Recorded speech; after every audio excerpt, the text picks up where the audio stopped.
Good morning, ladies and gentlemen. This is Joshua Samuel, the greatest of the greatest, the best of the best. And on the line with me, ladies and gentlemen, we have my good friend and good brother, Fran. How are you today, brother? I'm doing pretty well. Better than last time. Good, man, good. So now, Fran, you and I, we both took the opportunity to go out and see Aquaman, and to see it succeed as much as it has and is very impressive. And I'm sure many years ago people wouldn't have predicted that Aquaman would be as successful as it is. And starting this video out, brother Fran, there's a lot to talk about. What is single-handedly to you the best component of Aquaman as a movie? I think that the visual effects and the cinematography, Mm. like the story, the plot is quite simple, Mm-hmm. but the shots and the VFX quality that you had in that movie is fucking amazing. Like the Oscars thing is like James Wan said, it's a fucking disgrace. Like Yeah. you're having visuals that you are in the movie and at no time you think, oh, this is done by a computer. Right. Like, it's not real in your head, but you never feel like, oh, that's kind of getting me off for the movie because it's not realistic, it looks fake. Like, everything was spectacular. Like, there were some shots that were worth printing and putting in all over your room. Yeah. Like, it was amazing. Yeah. I agree. And I'm gonna be that guy. I'm petty. I enjoyed Black Panther as much as the next one. Shout out to Michael B. Jordan. But the fact that it's getting, and a lot of people have said this, the fact that it's getting nominated for effects, which I think that was the worst part of Black Panther as a movie, but Aquaman can't get a single nomination. That really bothers me. That really bothers me, and it's just a shame they aren't like you said, like James said, that they aren't getting recognized as they should. Moving on, brother friend, let me ask you this: if you had to pick between the two, would you choose Atlanta or Mara? Well, I think that Mira, because she's like more powerful, it seems. Mm-hmm. Like, we don't see her like fight with a trident or anything like that, but the way that she manipulates water, that she makes even almost like blades from water, Mm-hmm. like in the wine scene. Mm-hmm. I think that she's like fucking overpowered. like, she could also do like the thing that she did in those previous visualizations, something like that, Uh huh. of Justice League. Like when she starts to dehydrate Steppenwolf, Uh huh. like she starts to take the water off his body. So I think that that's like maximum overpower. Like you Yeah. could take an enemy, just put your hand over his head and kill him in 2 seconds if she wanted to. Yeah. Like I think, and the way she uses the waves in the battles to push away people and everything like that, it's fucking amazing. Mm. Yeah. I really like Nicole Kidman as Atlanta, but Amber Heard definitely did. Well, let me ask you this, friend. What did you think about some of her? It's interesting that you said that. What did you think about some of Mira's dialogue in the movie? Because that's one thing I keep seeing get brought up and talked about is that they think Amber Heard was fine, but they didn't always like her dialogue. What's your take on that? I mean, I didn't see anything like wrong with her dialogue. Mm, I mean, but that was like the tone of the whole film. Like there was no extreme philosophical background to the that's true. movie. That's true. Like she said what she needed to say. She had some funny lines. Mm-hmm. Everyone had some funny lines. Mm-hmm. She had her character development, like Arthur did, and I don't see any problem with her dialogue really. Like, what's the complaint that she didn't say some metaphorical shit to Uh, Arthur. I mean, and she did like the the line that is fucking amazing. That's the like the only time that I cinema when she says the Atlantis has always had a king. Now it needs something more. huh. And Jason Momoa comes out with that fucking amazing suit. Hmm. Like that was in the cinema. It was I mean in Spain we don't clap or anything or cheer or anything, and I was alone in the cinema clapping like, oh my god, that's my shit, bro. It was fucking amazing. Like I got chills all over my body when he came out with that suit and she said like a hero. Yeah, that woof. That whole we're gonna definitely get to that. That whole third act, bro. That third act of that movie was tough in a good way. Moving on to the next question, brother Fran. Now I didn't expect him to play as big a role in the movie, but then when I saw the trailer in the summer of last year, I was like, well, maybe he will have a big role in the movie. Um, I really enjoyed Manta. Despite him not having as big a role, I think he still played his part in the movie enough, but he wasn't really a big, what I consider a big part of the movie. And my question for you is, do you think he'll play a bigger role in the DCEU going forward? Yeah, I mean, if they finally confirm that they're going to make Aquaman 2, I think that he's gonna be like the main villain Mm-hmm. because of that fucking post credit scene. Mm-hmm. Like, and I think that he got like the almost perfect time in Aquaman. Mm-hmm. Like, it wasn't in a rush, but they didn't develop him as much as I wanted to. But that's because you have so many things to tell that you don't have time. Mm-hmm. But I think that he's gonna take a bigger role because there's like I mean there's a lot of villains to Aquaman, but having him survive now, he has like because he almost killed him and he killed his dad, and now he has someone helping him. I mean, improve his equipment and everything like that. And I think that he's gonna be the main villain in the second one. What do you think? I think, yeah, I do think he's gonna play a bigger role in Aquaman 2, and I know with that post credit scene from not from Aquaman but from that movie that wasn't the movie that we were promised. I know, with Lex saying something about a league of our own, with him and Deathstroke. To me, that could easily lead to a Legion of Doom scenario somewhere down the line, whether that's in a future Justice League movie or them getting a movie of their own. I don't know, but I think that a Legion of Doom scenario could definitely happen somewhere down the line. You know what I'm saying? Yeah, I mean, that's something that I was like, what in the cinema when we had like the post-credit scene of Manta in the ocean. Mm-hmm. The first thing I thought is like Jesse Eisenberg is gonna show up. Mm-hmm. Like because everyone in the magazines and everything they talk about Legion and Doom and that he was going to appear in future movies and everything. Uh And when I saw this guy from the TV, I was like, yeah. huh. Like everything was set up for Jesse Eisenberg to appear, and he wasn't there. So it was like, I mean, I'm happy that he survived and he's gonna be like the main villain in the second one. Uh huh. But I was expecting Lex Luthor to come out and say like, come out with Deathstroke and be like, let's go. Yeah. We have others to recruit. Yeah. Yeah. And man, speaking of Deathstroke, I really hope we see more of him in the future. Moving on, and you kind of touched on, we both kind of touched on this earlier. Um, what is your take with James Wan's comments?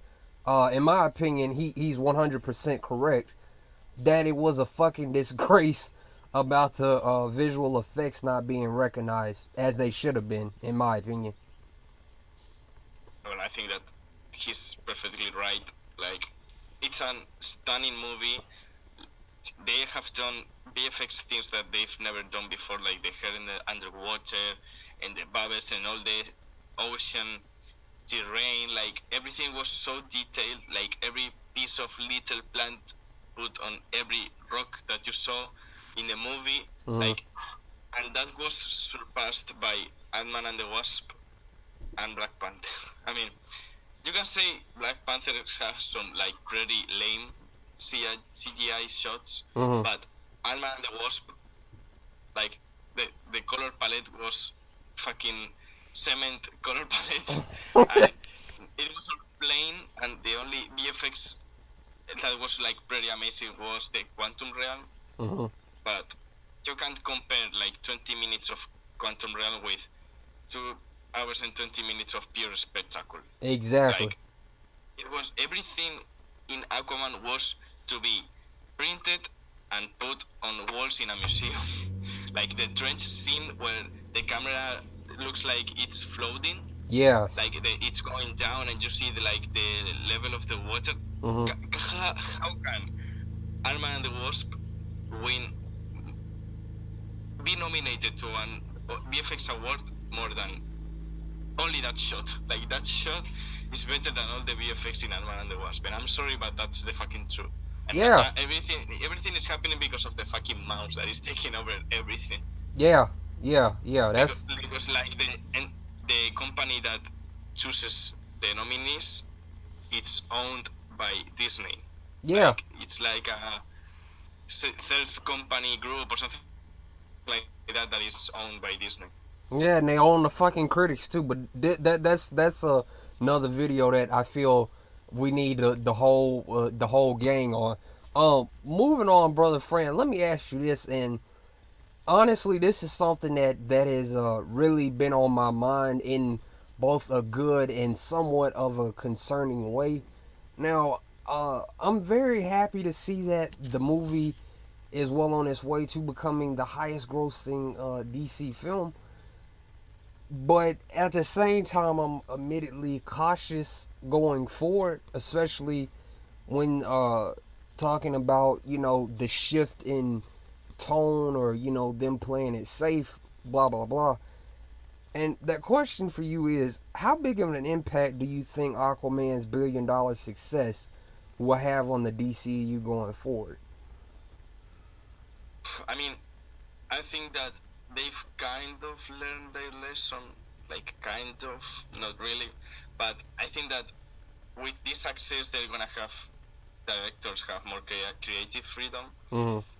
and I mean the change of tone. Yeah, I think that they're gonna change the tone, but it it didn't seem like such an Marvel movie. Like Aquaman had its jokes. Mm-hmm. There were a few. They were well put in. They didn't feel forced, Mm-hmm. and maybe they're gonna have like more jokes than the Snyder movies, but I don't see them going full Marvel because they saw that that doesn't work. And you can see like with Shazam, like Shazam is like a funny character because he's like a kid, so Exactly. it's understandable. But if you see the tone and the color palette in the movie, like his suit is getting darker, and Mm-hmm. there are some dark themes and funny things, but that I think that what they are gonna learn is that if you let a director do his movie, you're gonna get inevitably more money than if you interfere all the time. Like Yes. they have the living proof of Justice League and Aquaman. Aquaman wasn't almost even touched by the studio, and it's gonna be like 1 million and $100 million or something like that. Mm. And Justice League was all no creativity, all director driven, and it made like 650 million. They have the living proof of let people do their work. Yeah. Like you are the one who makes and gives the money. You're Yeah. not the one who has read all the comics and studied film. You know? Yeah. And something Mr. West Ashley taught, he went a little bit, admittedly a little bit harder on this topic than I admittedly would have, because Fran, certain fans from certain fan bases get real sensitive and real easily triggered when I say these type of things, that like the thing I'm about to say. If you look at Man of Steel, BVS, Aquaman, and Wonder Woman, to me, those films are better than a good portion of the other guys. That's that, and that's just my opinion. I'm probably And gonna those are the facts, man. It's that not your opinion. here's the thing, Fran. I'm probably gonna get buried alive with downvotes like what Marvel did this, Marvel did that. Again, I like Marvel. I like Daredevil on Netflix. I like Spider-Man Homecoming. I like the first Iron Man. I like Infinity War. But it's just these for some reason, bro. I don't know what it is. These DC movies hit me in a way that the other movies, aside from maybe some of the X-Men movies, I'll give them their due credit. Um, the other guys just don't typically do. If that makes any sense, you can what's your take on that, friend? I think that you're right. Like the first thing that maybe most, I mean, there's some really good movies in the MCU, like Winter Soldier, Infinity War. I feel like Yeah, it was like a really good movie. yeah, But overall, you don't seem to have that quality of Man of Steel BBS. Like they are popcorn movies. Like most of the Marvel movies are popcorn movies, and exactly. you have the other movies that take it a step to more further, Mhm, and you get a level of quality that you don't usually get, mhm. because if you had that level of quality with 4 films a year, you will be good.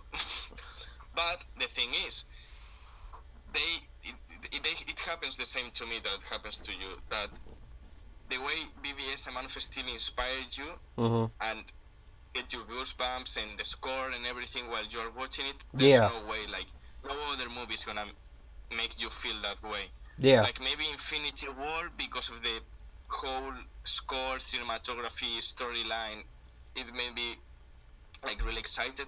But for example, Winter Soldier was a really good movie, mhm. but it didn't even touch what BBS made me feel. Yeah, Like there are different kind of emotions. Like it is a really good movie, it's a movie that you can watch and say this is a fucking great movie. exactly. But then there's the next step of the revolution in the genre of BBS and Man of Steel. Mhm. Like it happens the same as me as it happens to you. That most of them are not as good as BBS and Man of Steel, but the ones that are meaning. Like Infinity War is great, but it doesn't have that meaning. It doesn't have that perfect score, doesn't have that perfect storyline, doesn't Yeah. have that perfect character development. Like overall, Infinity War is a good movie, but what character development is there? Like Thanos is a Mad Titan. He's been a Mad Titan. Yeah. The of the galaxy are funny. They still be funny. Yeah. Like no one develops their character. Like Spearman is a kid, and he's still being a kid because he gets the suit from where he gets the suit. Yeah. Like no one really evolves as a character. Like they get through things, but you don't see any character development or maturity in them. They are the same characters all over all the movies. Yeah. But yet, Same principles, always the same. Like they can change their appearance, they can turn their hair blonde, but they are the same way yeah. overall. Yeah, and a lot of these things that you said and I just said, get us labeled as old, Snyder fanboys. Ha ha ha! Look at them. I don't care, bro. I just said like I said, I like Marvel. It's just I guess to sum it up, the DCU films, a great portion of them resonate with me in a way. Like I said, Man of Steel, BVS, Aquaman, Wonder Woman resonate with me in a way that, quite frankly, the other guys, aside from some of the X-Men films, because I will give them their credit as well, because they're not part of the MCU yet. Uh, they resonate with me in a way that the other guys simply just really don't, aside from a small portion. And I think that says a lot. And like I said, even now we're still talking about Man of Steel and BVS. But back to the topic of the video. Um, was there anything you wish Aquaman would have done differently as a movie?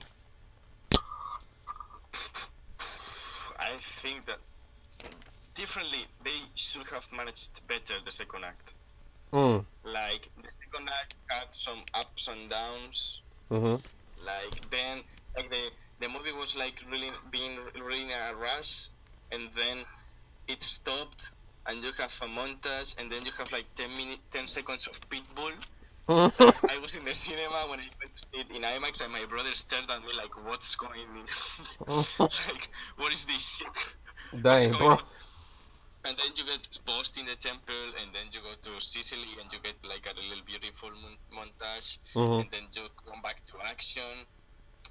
I think that they could have managed that better, but the movie itself, what it wanted to say, they said it, Mm-hmm. and they said it in a way. So I will only change that. What would you change about it? Uh, oof. Me personally, I think it did have some pacing problems, but like you, I think it overall it did what it needed to do, and I think um the big thing I took from it is this guy is more than just a man who can. Aquaman is more than just a man who can talk to fish. You know what I'm saying? I think that's why I really appreciated the whole dynamic between Aquaman and Orm, and it almost reminded me, in a way, of, though again it's not quite the same. It almost kind of reminded me of the Superman Zod rivalry or whatever you want to call it, but aside from some pacing problems, and aside from some of the writing in the movie, because I'm one of the people, I'm like, yeah, did they really need to do this, or did they really need to say that, or did he or she really need to say that? Mostly she. Shout out to Amber Heard. Did she really need to say this? But again, like you said, overall, I think the movie did what it needed to do, and I can't call Aquaman a bad movie at all. I just can't call it a bad movie at all. You know what I'm saying? Yeah, I mean, it's the thing with the writing is like it had some like not lame but lazy writing, like some things that they were like when they destroy the little ancient thing where they saw the king, Mm-hmm. and they go like, yeah, something trident, and you're like, I mean, not bad, but it's like if they cut it out, I wouldn't mind it. But then you have some fucking great dialogue, like the what I said earlier when he says like Atlantis has always had a king, now he needs something more, Mm-hmm. and things like that are really good. So I think that it's obviously not a groundbreaking movie, but what the movie wanted to do and project to the person watching it, they succeeded 100%. Agree. Like they did exactly what they wanted to do. Yeah. You don't see some mixture of themes and everything. Everything is perfect the way they wanted to make it. Yeah. I definitely agree. Now, this next question, Fran, it really, when I saw his reaction, I really was touched, because I was like, man, this really means a lot to this man, and him having this role really obviously means a lot to him, but it's also a proud achievement for him, not only him himself but his people. And that question, friend, because I'm sure you've seen the photo as well. I think Aquaman meant a lot to Jason Momoa personally when you think about his heritage. And what do you think about it? I think that I mean we've never had like a Polynesian superhero, Mm-hmm. and some people like when he was cast and everything, they were like, he should be blonde and everything Yeah. and that stuff. Yeah. I mean, like, I don't even care. Like, sincerely, I don't care what race he is. I saw Jason Momoa as Aquaman, and I was like, that's fucking amazing. Yeah. Like, if you're a comic apologist that no, everything has to be exactly like the comics and blah blah blah, listen, shut up. Yeah. Like, you see Jason Momoa as fucking Aquaman, and you shit your pants. Yeah. And that's what Snyder wanted with his movies, like more serious tone. And And I think that it is important for people from that heritage. Mm-hmm. I sincerely don't mind it. I'm not Polynesian, so I went to the cinema and I went crazy about the movie, but I didn't give the race thing that importance. But I surely understand that it is really important for that race and Mm-hmm. for what it means to it. Like maybe in the future, if it fits the director and the theme of the movie, they can change the race of the character. Mm-hmm. I think that's perfectly fine. You don't have to be exactly all the time about as the comics. If they put a Polynesian guy and he was like 5'11" and he was no beard and he looked skinny and everything, I would have been like, hey, listen, you can't do that. But if you take a guy that is 2 feet, like 2 meters tall, Mm-hmm. and bulked up and looks fucking scary, I'm 100% for it. Yeah. Do you think that's really important, the race thing? Me, I mean, oh, um, Dangerous territory. yeah, yeah, especially with me.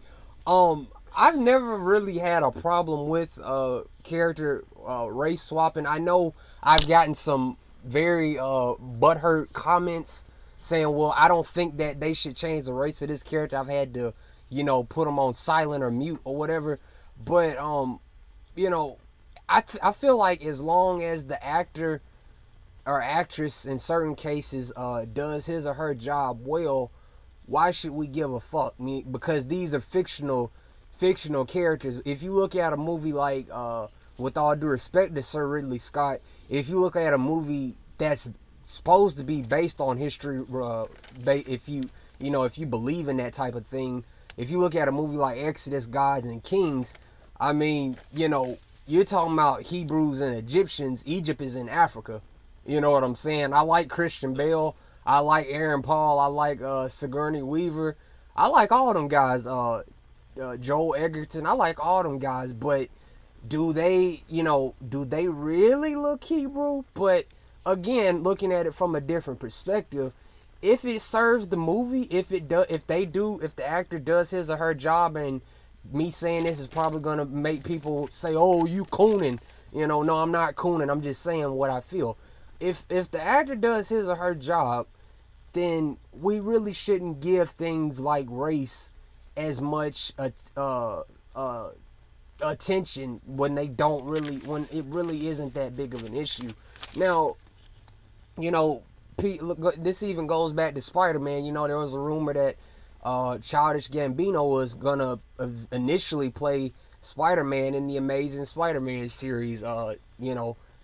That may have ruffled some feathers. I don't know how that would have worked, but I know Donald Glover is a talented individual, so I would have liked to have seen it. But on the flip side, you have a character like Miles Morales, who's African and half African, half Latino. So get somebody to play him and serve it, service the character, and you also give the audience a chance to see a different uh, a person of a different heritage. In this case, with Aquaman, Polynesian, represented on screen, and you give Polynesian kids somebody to look up to. And I think you touched on that earlier.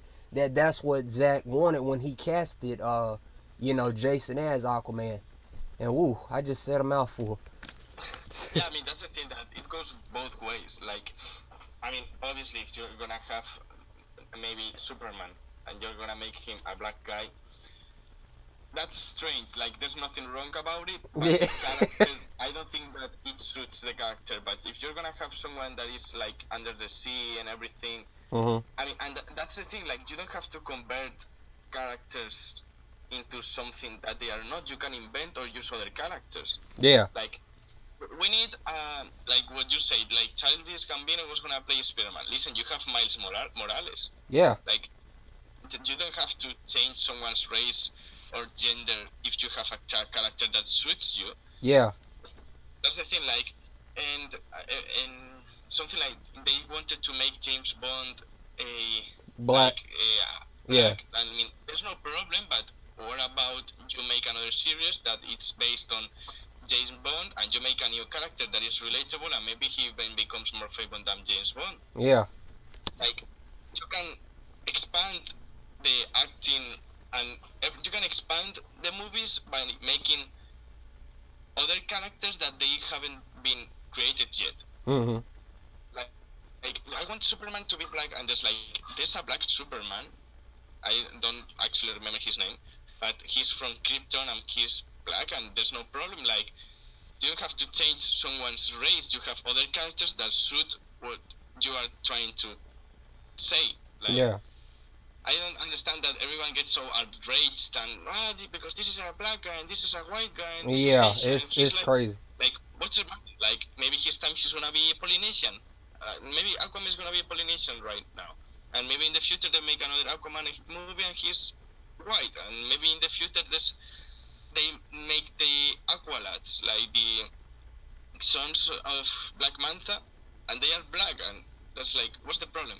Like, everyone gives so much attention about race and everything, and I get that representation matters and everything, Mm-hmm. but I don't see it such a big deal. Like, they are fictional characters. If you wanted to make it white, make him white. If you want him to make it black, make him black. Yeah. Like, this is not world moving politics that are really extremely important. They are comic movies. Like, we really enjoy them, and they are amazing, and they inspire us, and they're really important. But in the end, they are movies. It's not worth fighting someone over them. Exactly. Exactly. Moving on, brother Fran. Let me ask you this, and I kind of touched on this earlier. Patrick Wilson's arm was, in my opinion, superb. I really liked Patrick Wilson in Watchmen. Really dug him in the Conjuring movies. He was also in a movie with I think her name's Ellen Page. I think it's called Hard Candy. That movie definitely was a shocking film, to say the very least. And seeing him now play the villain in Aquaman, and I think he did a really superb job. Where does he rank upon your DCEU villains? And that includes Zod, Well, we're not gonna mention him. Zod, Enchantress, Ares. I think that Patrick Wilson is gonna be like top two. Like, I can't decide between him and Sod, because Sod is really good. Like, Yeah. He's a great fucking villain. Yeah. But Orm had some moments that were like, oh shit, it's about to go down. Yeah. Like, when you saw some scenes in the cinema, you're like, okay, this guy knows what he's doing and what he wants. Like, when they are in the final battle and he shouts the "Rise Atlantis," that was like, fuck, man. And Yeah. when he's going to fight Arthur in the end of the film, when he jumps from the water and lands, and it's like slow motion and the cape is floating, and he gives that look to his back to see Arthur, that's like, fuck, man. Yeah. Like, Yeah. I'm not homosexual, man. Patrick Wilson is Patrick Wilson, man. Yeah. He really had a towering presence in this movie that I was pretty surprised that he could pull off, but I shouldn't have been, since he's typically good as his good guy roles. Moving on, Fran, let me ask you this. What do you want to see in Aquaman 2 now that Arthur has taken his rightful place? I think I want to see something, I mean, not like the theme of the Dark Knight, but I want to see something like he falling. Like, I love it when heroes rise and then they are dropped to the bottom of their miserable life, and then they rise again. You know, when, like, I love it when the Dark Knight makes Batman go to the depths of hell, and everything is like so complicated and he can't get anything right, but in the end, he go like,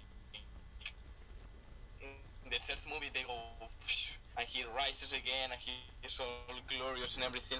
I want Aquaman to do that. Like, I want him to be defeated at the beginning of the film, like really bad, and then rise again, you know? I want to see that comic book panel that everyone shows in the timeline in Twitter, like when he shouts, "I am your king." I want something like that.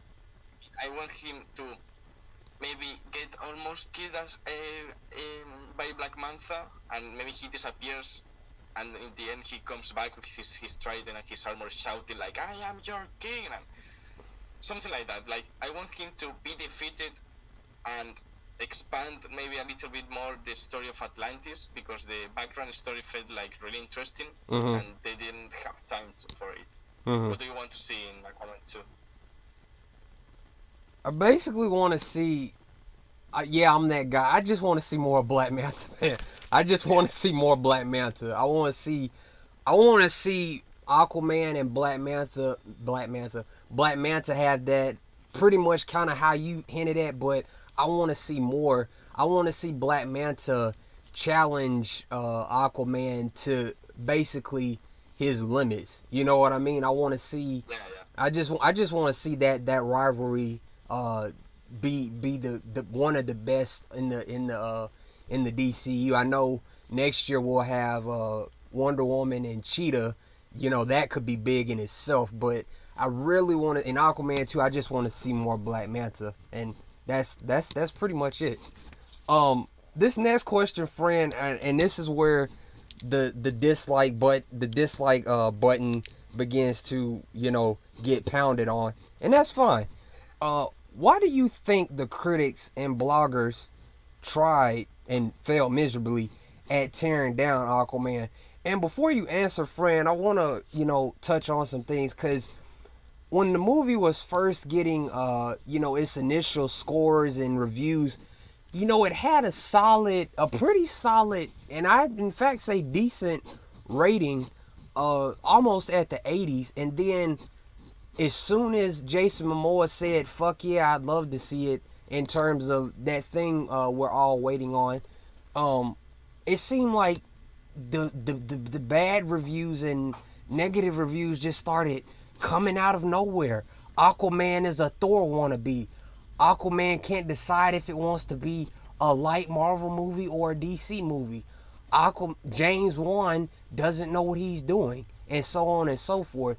Why do you think this shit happened and they failed miserably? I think that there's like really wrong with critic back at the United States. Like, I've seen some people in Rotten Tomatoes say about Ant-Man and the Wasp, literally. Like, the whole critic was, "I don't know what's going on, but it's fun and I enjoy it. 4.5 out of 5. And then the same guy goes to Aquaman and says like, "Oh no, you pretend to see people swimming and fake fish. 1.5 out of 5." And you're What the hell? are you a bot? You, Like, what's going on? a Disney Like, bot? there's people that saying, so, I mean, they are the same people. You don't have to be like general about it. There's some critics that say, "Well, Thor Ragnarok is fun, the plot is simple, but I like it. 5 out of 5. Aquaman looks like fake fish, and they put Aquaman in jeans. Yeah, 2 out of 5. yeah, And you're like, "Are you stupid?" yeah. They Like, are. they are not stupid. They are getting fucking money. Like, it's fucking obvious. Yeah, that's that. Like, there's no rational being that says, Alman, like, the critic was, it was, "I don't know what's going on, but it's fun. 4.5 out of 5. And then Aquaman is like, "Messi movie, Thor wannabe, 1.5 out of 5. And you're like, "Jesus, man, or are you 12? Or you are about?" Like, there's no fucking explanation. Yeah, How can you be a professional critic and say, "I don't know what's going on, but it's fun"? Like, what's going on? I Are I you serious? I don't know, man. It really is just disturbing how quickly it happens, and we're gonna get deeper in a little bit. I'm saving it for as closer to the finish line. This next question, friend. I really appreciated Arthur's relationship in the movie with both of his parents, his dad, and obviously Atlanta. What did you think about that? Well, I actually was surprised. Like, I thought that their parents weren't gonna be like almost anything in the movie, and in the end, Atlanta and his father played a really big role. Yeah, Like, I thought that they were gonna be like the production, and Atlanta has to leave, and that's it. And like I sincerely thought that that shot when she leaves, I was like, okay, this is like the last thing that we see of her in the movie. Mm. And it really surprised me for the good because both actors did a fantastic job, and the plot and the storyline was asking for it. You know, like some of the parts when they come to that strange world with the dinosaurs and everything, and to they see Queen Atlanta. Like Mm-hmm. it fits the plot. It's not something you're like, oh, that's forced and everything. No, it makes it go like a bicycle all the way, all the way, all the way. Mm-hmm. And what also surprising was like the father role, like Mm-hmm. the lines he had and the little time of screenplay that he had was like really good. I really enjoyed the whole theme of he going to the bay every morning and when he comes back and everything. Like they surprised me in the good way. Yeah. Yeah, I really when Arthur is reunited with his mom due to the rocky relationship I've had with my mother, that scene really hit me kind of in an emotional way. I didn't exactly cry, but flat out cry, but it definitely hit me in an emotional way. And even like you said, that scene towards the end where he finally where Arthur's dad finally sees her again, and even his dad, yeah, his dad was really good in the movie, and I was glad they allowed Arthur to have time with both of them, and even Volko, who we'll talk about a little later on. Let me ask you this, and shout out to Nicole Kidman, she did a fantastic job. Let me ask you this, brother friend, what was your favorite moment in the movie?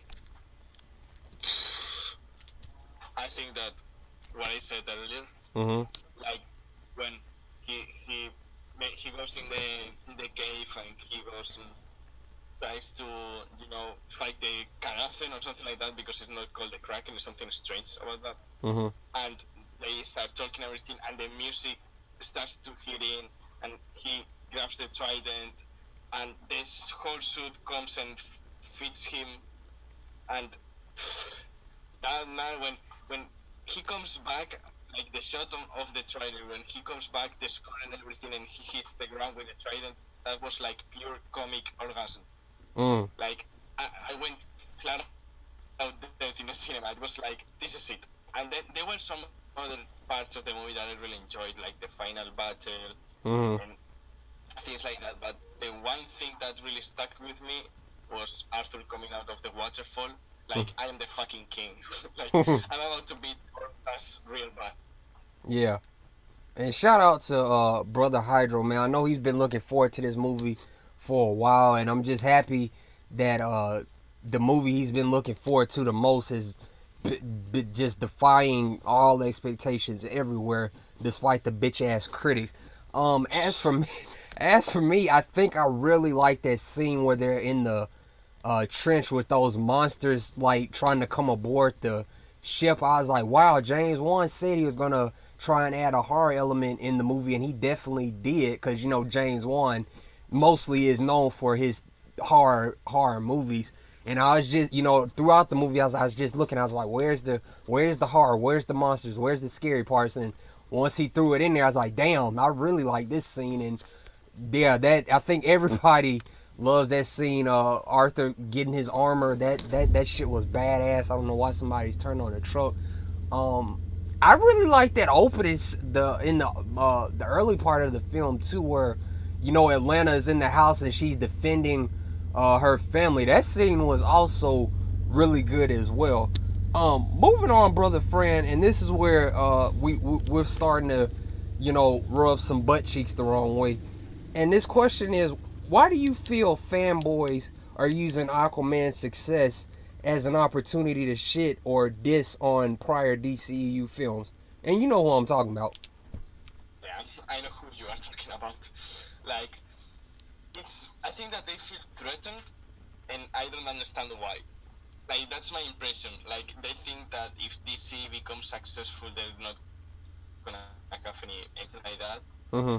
Like or maybe they are just too moved for the fanatism and don't enjoy something because it has the DC logo on it, Mm-hmm. or you are not mature enough to understand that you can like both type of movies and there's no problem with that. And I mean that's the thing that I think that they feel threatened and I don't understand why. Mm. Like Aquaman is gonna make a billion, so what? Best for us, the more money they make, the more movies they make. Yeah. I mean, if you don't like DC because you don't like his characters or whatever, you don't have to shit on them. Yeah. Like I like Marvel. There are some movies that I don't like, and all I say is like, well, I don't like this movie because it's overrated. That's Yeah. it. I'm not like, oh, I hope it fails and they don't make another movie. Yeah. And Yeah. like, listeners, man, live life. Like, if your biggest problem in your life is that Aquaman is making a lot of money, I want to be in your life. Like, if that's your bigger problem in life, or either you are 15 and you are not worrying about anything, or I don't know, you're a multimillionaire that doesn't worry about anything in life. Yeah. Because if you have the time to shit on movies all the time on Twitter and watch, that's what you do in your free time, you should really go see an special. What the heck? Say that again, please, friend. Say that again. I'm sorry. Hey, listen, I'm a student psychology, you know. I can make MCU fanboys surprise. A discount. Oh my god. But yeah, that's the truth, man. It really just disturbs me to see all these fanboys just parade at the opportunity to just say, "Oh yeah, Aquaman is proof that the past movies suck," or "Aquaman is what happens when you have a good director behind the board." And I'm just like, similar to what you said, like, why are you getting so offended that there are people that like a movie that you don't like? That's my biggest thing. Why do you get so butthurt and up in arms when I say I like this movie or I like this movie? I like the Ninja Turtles movie, but I don't like Ant-Man and the Wasp. What's wrong with you? And then you get hit with what's wrong with you, bro? Or something like that. That's always been my biggest thing. I don't know about everybody else, but yeah, that's been my biggest thing. Like, don't get mad at somebody else for liking something that you don't like. Suck it up, shut the fuck up, and move on. You know what I'm saying? Yeah, that's the thing. Like, let people enjoy what they like. Like, you can criticize, like we criticize, and that's fair. Yeah. And there's nothing wrong about it. But there's a difference between criticizing and hoping someone dies. Yeah. And universe fails, and a lot of people go in employment because you don't like a character. Yeah. Like, there's a difference. Yeah. That's very true, man. That's very true. Moving on, and we're getting to the last part of the video. And this really even shouldn't have been a question, but I just wanted to allow you an opportunity to divulge into it. And that is, that third and final act was epic. You agree? Yeah, it fucking was. It was like pure 40 minutes of pure spectacle. Yeah. Like, I didn't see. I mean, I was like enjoying it like a little kid in the cinema. Yeah. And It was like, I don't know. Like, the moment he gets the suit and the trident, the movie goes all the way up. Mhm. Like, it was to the top. It's 30 minutes of amazing VFX, amazing fights, amazing dialogue, amazing fucking Lord of the Rings kind of stuff battles. Mhm. It's amazing. Like, and that's the thing that they keep it up for like 30 minutes. That is pretty impressive. Yeah. And I don't know, and the final battle and the movement and the score, like the bass, Mhm. like the arm score when it goes like really, really. I don't know, man. It's fucking amazing. Like, everything about the third act is fucking amazing. And seeing that, the final shot when he goes all the way up, that looks like Man of Steel, and Yeah. he jumps and he says like, "I am Aquaman."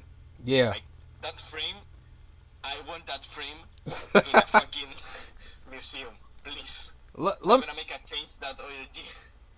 let me ask you this, brother Fran. This initially wasn't part of the question, but let me ask you this. So, um, I definitely sense your excitement and nerdgasming at the third act of the film. So let me ask you this: is it safe to say that that Aquaman had your favorite third act of any of the DCU films, or is that still up for debate? That's still up for debate. Okay. I'm not going full in on it. Okay. Like, it's really good, but it's different. Like, I can't put it upper or lower than any other third act. Mm. Like, it's very good on his own, and I don't. I can't put it up or lower. I Mm. just can't. Like, BBS third act is fucking amazing, Yeah. and Man of Steel's third act is fucking amazing, Mm-hmm. and Wonder Woman's third act is fucking amazing. So Let, they're all. I will say that it's like top three. okay. Like top three, obviously. That brought about another question. Friend. Let me ask you this. You know, a lot of people most seemingly agree that Wonder Woman is a very good to great film, but I see a lot of individuals who seemingly think that the third act is not that good. And I always used to scratch my head when I see or hear this because I'm like, I go back over the third act. Shout out to Patty Jenkins, by the way. I go over the third act and I think about that specific line. When Diana's about to pretty much obliterate Ares, and she stops herself and she says, "You're wrong about them. They can be so much more." And she says she believes in the power of love. That line, those lines, that I was like, damn, that really hit me. I was like, damn, I wanna. I'm invested, and I'm willing. I was already willing to, root for her as she stepped into the no man's land scene. But even then, I was like, wow, that's powerful. What is your take on Wonder Woman's third act, and then we'll go to the next question. Well, I haven't seen the film like in a while, and I wanted to because I bought the Blu-ray, but I'm stupid and I haven't seen it. Mm-hmm. But I like it happened the same to me. Like I've seen some people complain about the third act, and I don't really know what they are complaining about. Yeah. Like I don't see any downs in the movie, and you're like, oh, this is lame or anything. I think that it was what it needed to be. Like it fits perfectly with the theme of Mm-hmm. the whole film, what the film wanted to give you as the viewer, Mm-hmm. and I don't think I wouldn't have changed anything.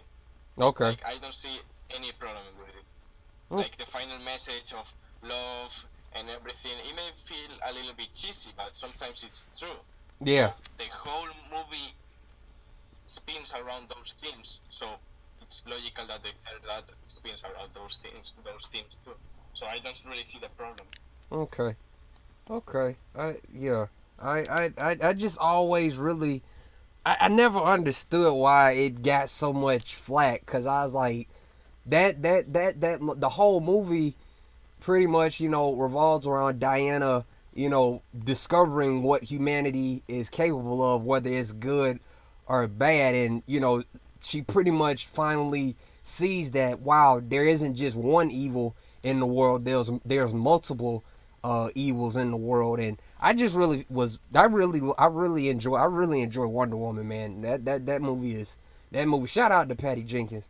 Uh, this next to final question, brother Fran, and we're about to close. What did you think about Willem Dafoe's Volko?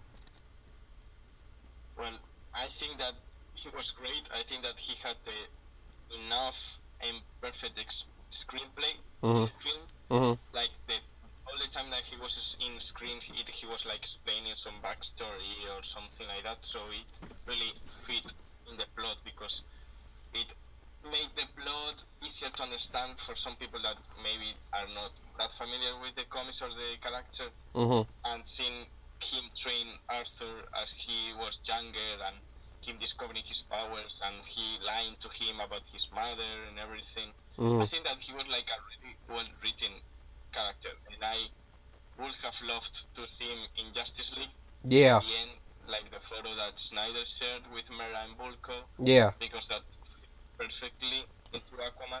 Mm-hmm. So I think that maybe when we see the Snyder cut, the ending of Aquaman will fit much better with Bulko, like going to him and saying, I need you to come with me and everything, and he's like, no, I'm going home to see my dad. And Mm. then at the beginning of Aquaman is exactly that, like with they saying, this next time they see each other, he's like, oh, old man, how have you been doing? And they hug and everything because he sees that Arthur is more invested in Atlantis than he was at the end of the Snyder Cut. So I think that overall he's a really good character, and the actor William Dafoe is an amazing actor, so he made it twice as better. Mm. Mm. Damn, I ain't got nothing else to say. I ain't got nothing else to say. This is the final question, Fran. Man, thank you so much for stopping by and collaborating with me on this video, man. I really appreciate it. Let me ask you this: how many times have you seen Aquaman, and what format would you recommend to those who haven't seen it? Well, I've seen it in digital normal in original version in English, and then I saw it in IMAX 3D, the first movie that I've seen in IMAX. Mm-hmm. And I mean, some people really enjoy 3D. I don't. I Mm-hmm. felt like using 3D in an IMAX screen is a waste of screen. Mm-hmm. Like it all feels smaller. So if you have a 2D IMAX theater near you, you have to watch it in that kind of screen because the amount of spectacle and the IMAX, it's amazing. Like it opens a lot in some of the scenes, and seeing all those animals and underwater scenes and everything in IMAX is fucking amazing. Like in digital, it's amazing. Well, in IMAX is twice fucking amazing. So Yeah. I recommend everyone go see it in IMAX. Maybe it's a little bit like expensive, like 3 or 4 euros more here in Spain, Mm-hmm. but overall the experience is worth it. Mm. For what you get, it's fucking worth it. Yeah, I completely. That's when I saw it the first day. I was like, "Yeah, I'm seeing this in IMAX," and I was not at all disappointed. So I'm in complete agreement. Go see if you haven't seen it in IMAX. You owe it to yourself. Go see it in IMAX. The visuals in the movie is definitely that good. And ladies and gentlemen, that'll be it for this video. You all go subscribe to Fran's channel. I will leave a link to his channel in the description box as always. Thank you all so much once again for tuning in, and as always, we'll see you all next time.